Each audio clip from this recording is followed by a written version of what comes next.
আমার মাথায় যে কত বুদ্ধি সেটা তোমরা জানো না। এই যে দেখো, পরিবারের সদস্যরা আমার সাথে কিন্তু পেরে ওঠে না। তারা এটা খাবে না, ওটা খাবে না, আমি সেটা হতে দেব না, সব কিছু খেতে হবে। তো আজকে এই যে কেন ডিম ভর্তা করলাম, এর পিছনে একটা গল্প আছে। গল্পটা যদি শুনতে চাও তাহলে পুরো ভিডিওটির সাথে থাকতে হবে। দেখো কত সুন্দর করে ডিম ভর্তা করে নিয়েছি, একটু কাছ থেকে দেখাচ্ছি। তো গল্পটা কি, চলো শুরু করি। আজকে শুক্রবার ছিল, তো সেজন্য বললাম আজকে একটু কাজ আছে, বাজার থেকে বিরিয়ানি নিয়ে আসতে। বিরিয়ানি এনেছে, কিন্তু বিরিয়ানির ভিতরে দেখি এরকম 3টে ডিম সিদ্ধ, না একটু মশলা, না একটু ভেজে দেয়া। বলো এটা কি খাওয়া যায়? তো আমি কি করলাম, প্রত্যেক প্যাকেট থেকে ডিমটাকে উঠিয়ে নিলাম।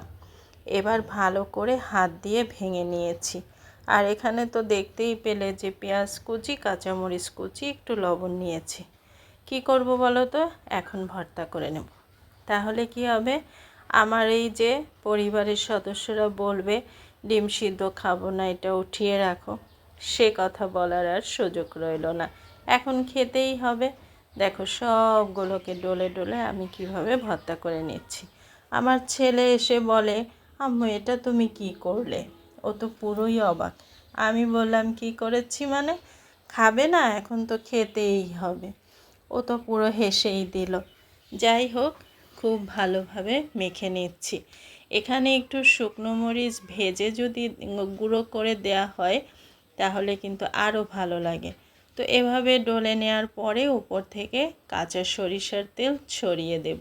আর যে কোনো ভর্তায় এরকম একটু কাঁচা সরিষার তেল দিয়ে খেতে আমার অনেক ভালো লাগে। তোমাদের কেমন লাগে অবশ্যই কমেন্ট করে জানাবে। তো দেখো আমার ভর্তা কিন্তু রেডি হয়ে গেল। এখন বলো, শুধু ওরকম ডিম সিদ্ধ খেতে ভালো লাগে না এটা খেতে ভালো লাগে? তো আমি এভাবে ভর্তা করে তারপরে বাটিতে উঠিয়ে নিলাম। এরপরে যখন ওরা বিরিয়ানি খেলো, পাশে একটু একটু করে দিয়ে দিলাম। তো আমার হাজব্যান্ড তো দেখে বলছে, খুব ভালো কাজ করেছো, ওরকম ডিম খাওয়া যায় না। এখন তোমরাই বলো, আমার মাথায় কত বুদ্ধি, এত বুদ্ধি নিয়ে না আমি থাকতেই পারি না। শুধু আমার বুদ্ধি ঘোরে, কোনটা দিয়ে কোনটা করব। দেখো আজকের রেসিপিটি কি খারাপ হলো বলো? আমার তো খুব ভালো লেগেছে খেতে। তোমরা এভাবে তৈরি করতে পারো। তো আমার ভিডিও তোমাদের কেমন লাগে অবশ্যই কমেন্ট করতে ভুলো না। আর সুন্দর সুন্দর ভিডিও পেতে আমার সাথে থেকো, তাহলে কাজের আগ্রহ দ্বিগুণ বেড়ে যায়। ভালো থেকো সবাই।